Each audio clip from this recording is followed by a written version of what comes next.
This is just like this. Yeah. Okay. Hi, everybody. Thank you very much to the organizers for having me here today. I'm really happy to be here to talk to you about our experiences. So this will be a little bit about a model of community tourism development, and specifically on how the private sector can work in partnership with local communities, with government, with the donors to do tourism development, and also how we manage that project. So trying to link back to the theme of project management. So first of all, who are we? So Planeterra is actually the foundation of G Adventures, the travel company. So I represent both, but we're two separate legal entities because Planeterra is a nonprofit, but we actually are like a department of G Adventures. We're based in the head office of G Adventures. We're the corporate foundation for the travel company. And G Adventures is an adventure travel company that operates, it's a tour operator, operating all over the world, everything from safaris in Africa to Galapagos small group adventures. Our maximum group size is 16, and it really evolved from backpacking as a group. The first trips were into the Amazon and Ecuador, and so it really began with bringing people to experience local culture. So it's an adventure travel company. You can do hiking and traditional adventure activities, but there's always been a real focus on experiencing local culture. So what that has permitted is for the company to look at how can we not only give back to local communities, but how can we work directly with them to incorporate more authentic experiences into the itineraries for our customers, but also to provide economic opportunities to the local people. So that's really the way the company was operating from the very beginning, and then formalized it with the establishment of Planeterra, the foundation that manages now all the community development work for the company back in 2003. So we're just over 10 years old now. And what I'm going to be talking about specifically today is an initiative that we started in 2012 with the Inter-American Development Bank, the Multilateral Investment Fund, or FOMIN, the acronym in Spanish, to manage projects in Latin America, but I'll get into that in a minute. So my personal passion is how can we get community tourism development from this trend of repeated failures where you have many communities that have received funding to develop homestays or local tours and then have no visitors after. And what we have found and what we see is that people have started to recognize that the problem is that there's not an access to the market, or there's a lack of a market partner at the beginning stages of the development of the process. And so there is that recognition now. I'm starting to see that more people are looking. They always have an aspect of market research, identify market demand at the beginning of the stages of the funding. But I would argue that they have to go a step further and not just research the market demand for the type of product, but actually identify partners that could potentially buy that product later and ensure that that product or community tourism project is actually en route, part that could potentially be part of tour operator itineraries. Because a lot of people, when they're developing community tourism, think about how can we market specifically community tourism, but they're not thinking like the consumer. As a traveler, I don't necessarily look to buy a community tourism product. I look to experience a destination, experience the culture, and hope that whoever I'm booking this through will guide me into that process. So really, the community is their customer needs to be the tour operator. So if they can make those market partnerships from the beginning through the donor agency, the funder, the NGO, then I believe that we're sort of in this middle stage right now where there's starting to be that engagement first, because I'm starting to get asked more and more, like as G Adventures, by development organizations. Oh, can we get your advice on this destination, or is this an area that you might be willing to operate in? It's starting to happen a little bit, and I think eventually we will get to that stage where if a criteria in order to develop community tourism will be, is there a market partnership established? So what's different about our initiative? So the big issue here, or the big differentiator here, is that it was the first time the Inter-American Development Bank, through the MIF, has worked with a tour operator as the executing or implementing agency of a technical cooperation agreement. It's not a very common thing to do that. It's actually the first one of its kind. So it's considered a pilot in that somebody at the IDB actually was sort of a little bit visionary in the sense that he wanted to make a difference. He's seen millions of dollars just in the MIF be in a sense wasted over the past few decades, because over and over again their initiatives were failing because they weren't producing the visitor numbers. The marketing plans were always something that came at the end. We have to build a little website, or we have to try and reach the travelers directly. And it's just not producing results for these communities. You have empty homestays and lodges and tours all over the world. And the MIF works only in Latin America, but they were like, we have to do something different. So they had to actually convince the bank, we have to work with a tour operator, we have to work with a tour operator. And finally, we won the opportunity to put in a proposal to say, how would we do it? A tour operator's plan, what would we do to design successful community tourism development? And so from the very start, it was the Planeterra management team with the G-Adventures VPs of operations and product development, which we call innovation at G-Adventures, sitting down together with the people at the MIF, looking at where in the region we would like to add authentic experiences into the itineraries, and where that coincided with a need in those communities. Because when that need intersects, when you have a tour operator that wants to make something in their product more authentic, or they have a vested interest in the success of this product development, when that coincides with a need for economic opportunities in a rural community that's traditionally been excluded from tourism, that's when you can really get successful community tourism development. So I mentioned it's a pilot, so the MIF is like a laboratory for new models. So incorporated into our project, besides the development of 5 community tourism enterprises, is things like local governance. We have to do some training with local governments in the site on essentially sustainable tourism development, but with this private sector partnership focus. And we're doing a lot of things like case studies and a learning video, so a lot of what they call knowledge products at the bank, so that the model can actually be communicated, and also communicating in forums such as this, so that other donor agencies, other NGOs might start to adopt this model going forward.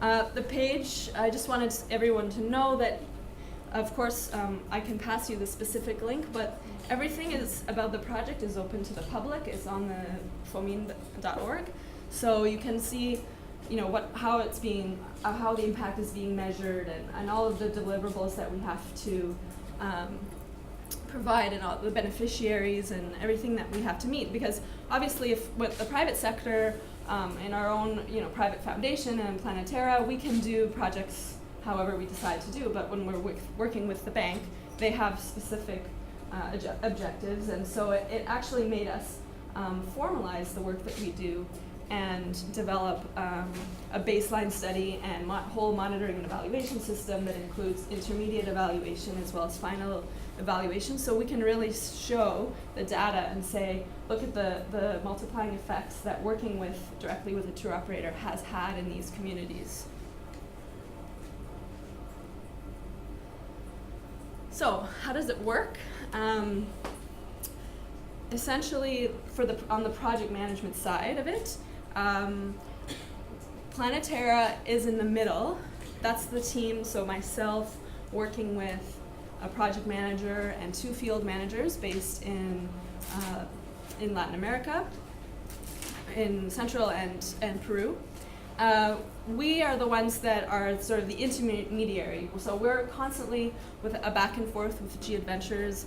They provide all of the input into the design of each of the initiatives, the operations, the logistics, to make everything work for the company.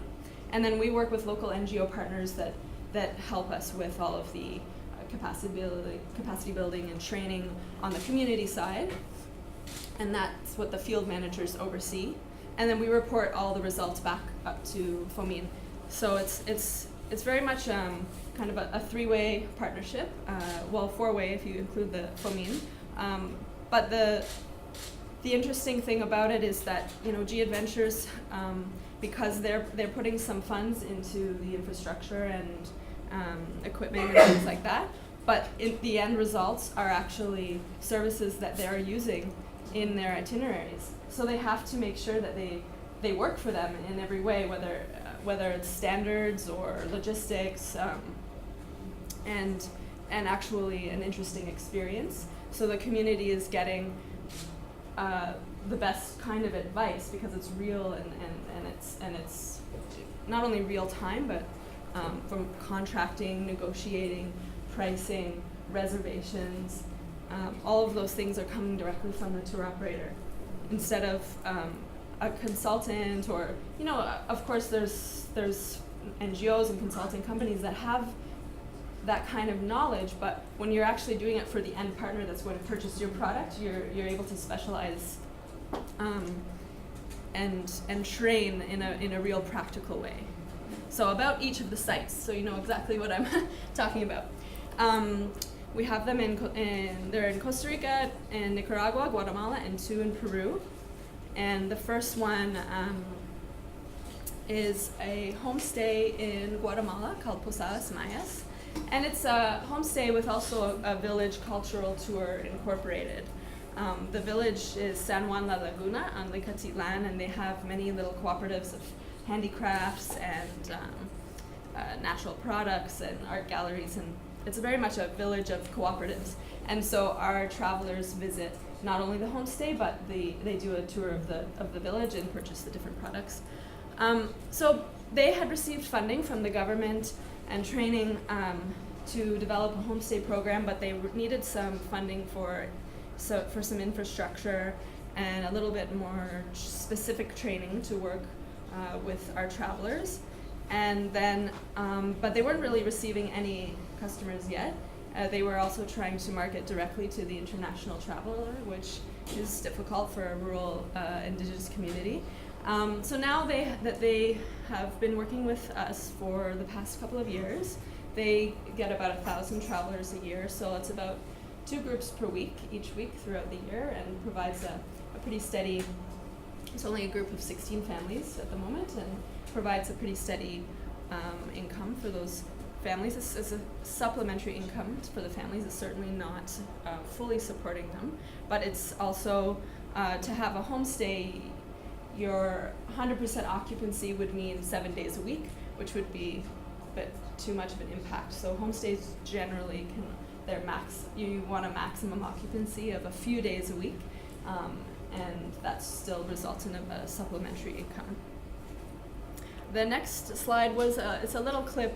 It doesn't work on the PC, but it's just essentially Domingo Javier. He's the president of the Community Tourism Association, and he's just saying from his perspective, you know, what's it been like?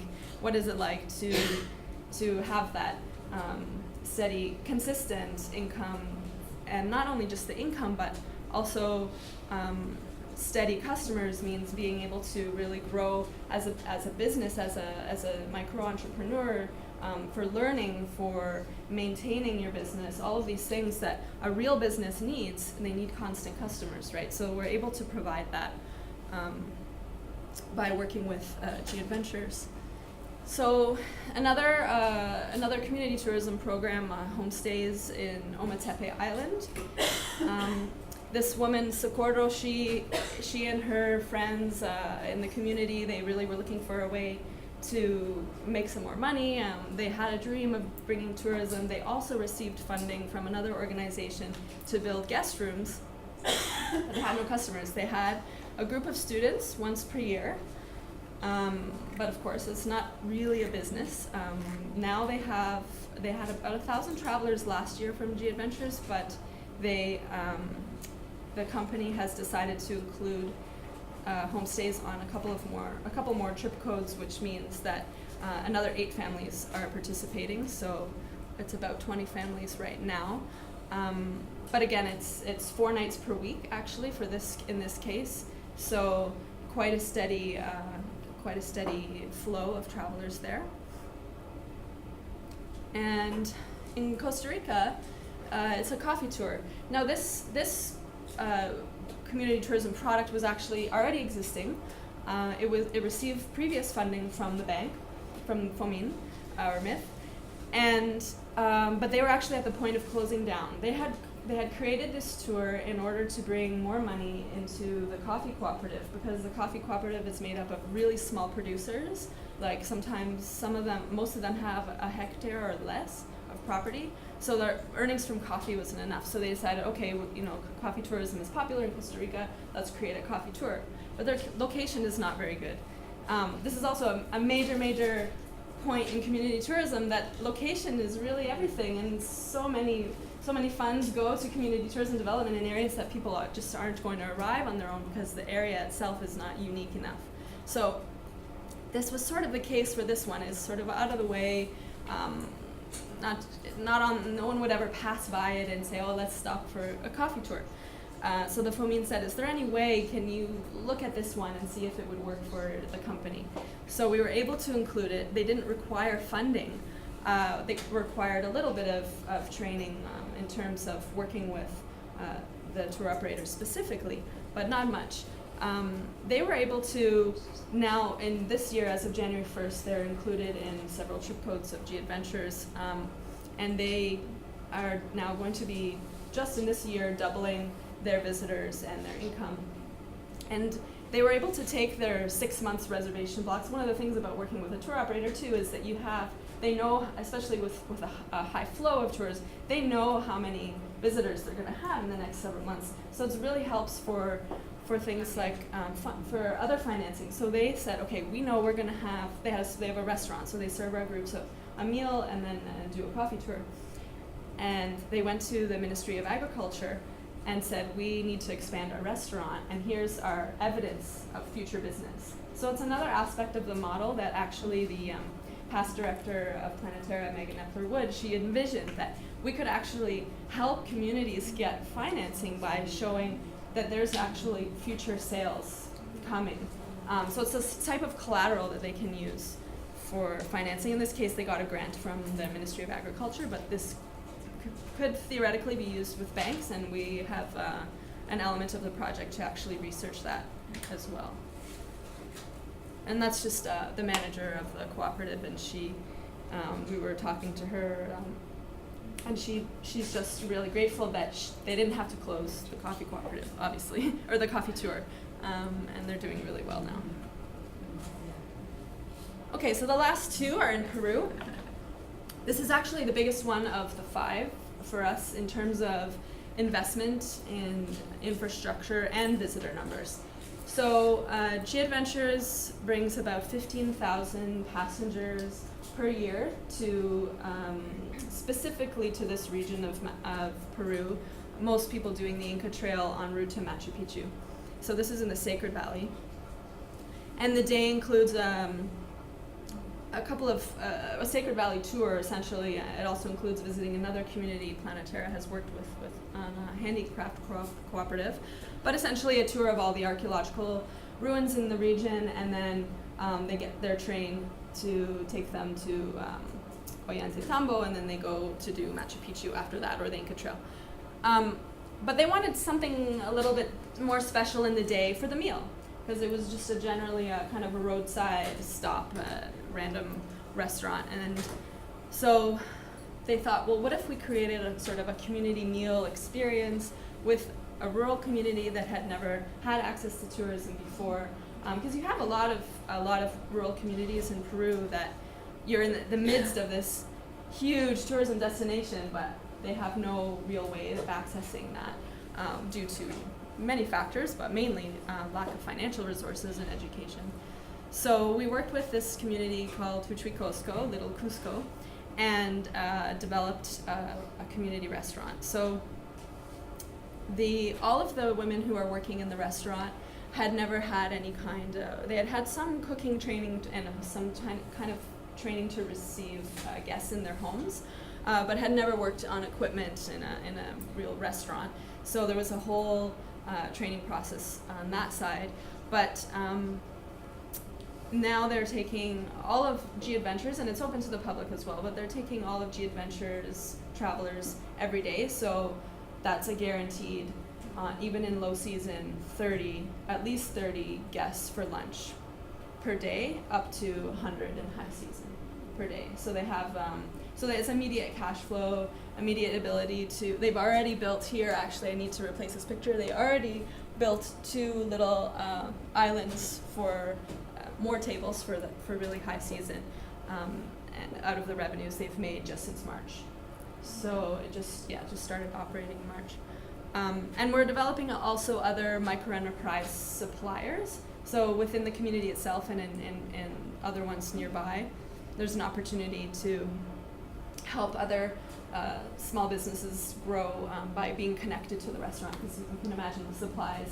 I think they use, I don't know how many quail eggs per day, so that we're organizing a group of women to just raise the quails to provide the eggs for the restaurant, things like that. Just another couple of pictures.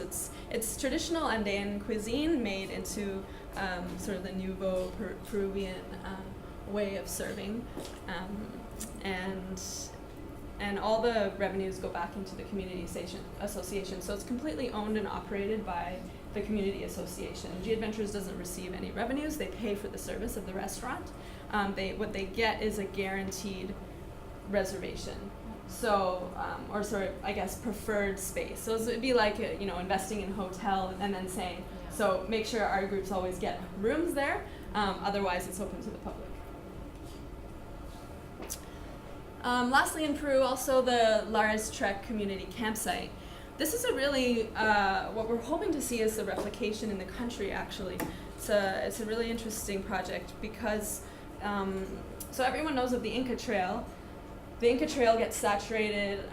People still want to hike to Machu Picchu, but the Inca Trail runs out of permits. So the alternative, there's a couple of different alternative treks to reach Machu Picchu, one of them being the Lares Trek. The Lares Trek goes through rural communities. We're talking extremely remote, isolated communities, maybe 100 families at the most in most cases.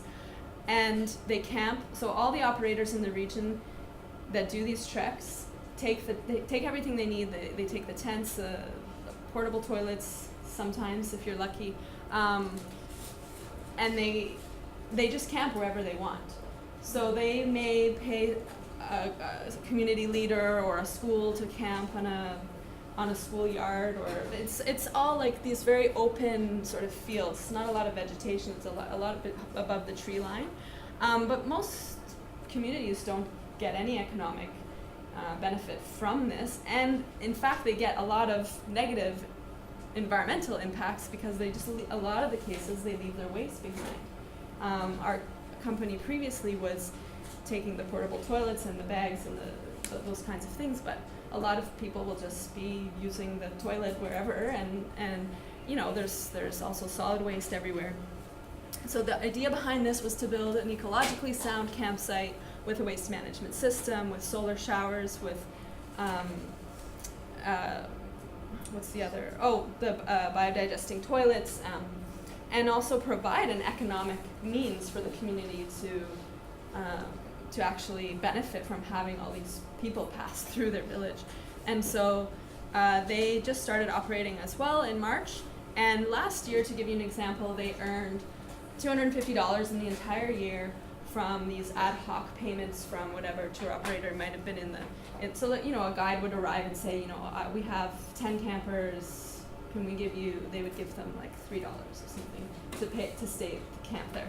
So last year they've earned that much just in the first month of operating this year, and we know that they'll have about 5,000 travelers camping there this year, half of that from G Adventures, and we convened a meeting with all of the other operators that have tours in the region, and the local tourism board, Dorsey Tours, or the local body that represents the National Tourism Board, actually made it mandatory that if you're going to camp in this area that you use this campsite. So G Adventures paid for the building of it, but now they're paying for the service as well, just like any other tour operator. So it was just a donation on their part for the infrastructure. So I mentioned in the restaurant that we are developing some micro-enterprises, but also in each site that's the case. So part of the funding was on the G Adventure side for any kind of equipment and materials, and then from the MIF side, any training capacity building. So just a couple of examples. In Costa Rica, there's a group of women that make biodegradable soaps or natural beauty products. And so after the coffee tour, our groups go and visit the group of ladies and can purchase products there. There's the other one is one of the many cooperatives in the village of San Juan in Guatemala that our groups visit.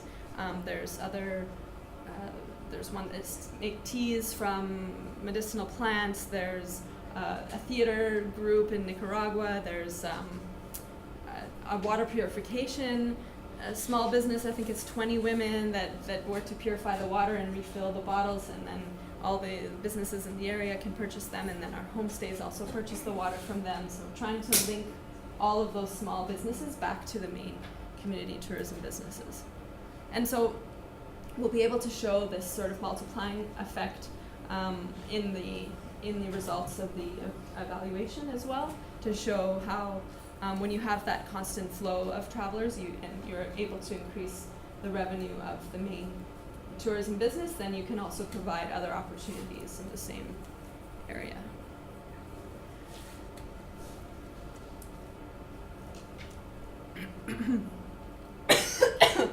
Excuse me, inhale my water. So an important point about management of this project is really the interaction and the iterative process with G Adventures and the communities. So we have a couple of different examples. So in some cases, it's our field managers and the local NGOs doing workshops. In some cases, you have, the manager of G Adventures in Peru and Cusco going into the community to talk specifically about aspects of working with G Adventures. In other cases, you have the administrator of the restaurant going to the Cusco office to learn about reservations and accounting and all of these things. So they're learning directly from the market partner that's purchasing the products for them in the end. They have this, G Adventures has this vested interest in these initiatives working because they're bringing their travelers there every day. So there's constant feedback, there's constant monitoring from the guides, and so they're providing the best guidance for these communities that they could ask for, really. So market access, in every initiative that the bank funds, there's a marketing plan or a marketing section, and so for us, we didn't have to create a website, for example, for each of these initiatives. What we had to show is that we're including them in the itineraries. They're in the brochures, they're in the website. This is just an example of the Costa Rica one, the coffee tour being included in a regular tour. And so then those little communities don't have to worry about the whole marketing process. We can certainly guide them towards things like TripAdvisor and ensuring that they have some contact with travelers to produce more word of mouth and positive feedback to gain other sources of business. But in order to get up and running, they don't require that marketing directly to the elusive international tourist. So just to reiterate the impact, we're going from under 30 guests in the homestays per year to over 1,000 guests per year. It's not main source of income, supplemental income, but in the community restaurant and is certainly a main source of income for full-time employees, and to create some real investment in other development projects that the community wants to do. And so all are in operation. The homestays have been operating since 2012. The coffee tour came on as of January 1st, and the restaurant and campsite came on as of March 1st. So we're still seeing the early impacts, but we have our intermediate evaluation finished just last week, so we'll have those results in the next couple weeks, so it'll be interesting to see. Okay, finally, how does it relate to PM4SD? I wanted to touch on the fact that, for me, the biggest point was this, the #1 call to action from the Naples Declaration, that we need to fund projects for which there is a clear business case, market demand, and financial feasibility. So, to me, it's a message to donors who fund projects that not only to research market demand, right? Because that's for the type of product that you want to create or the type of project you want to do. If you can actually have those market partners identified, and even a commitment as far as an actual contract or a future commitment to purchase from those services that you're creating, then that's real financial feasibility, that's a real business case. And then, I'd like to see eventually that that's a criteria for donors. Like I've said before, when the tour operator has a vested interest and the needs intersect, the community's needs and the tour operator needs together, the private sector needs, whether it's a tour operator or hotel or whatever, that's when you're going to see those real successful community tourism projects. So it's integrating the market knowledge into the project plans, it's backing up those plans with buying power to achieve real sustainability and economic impact for beneficiaries, and it's effectively using donor dollars. And there shouldn't be so much fear to work with the private sector on the donor side. So thank you.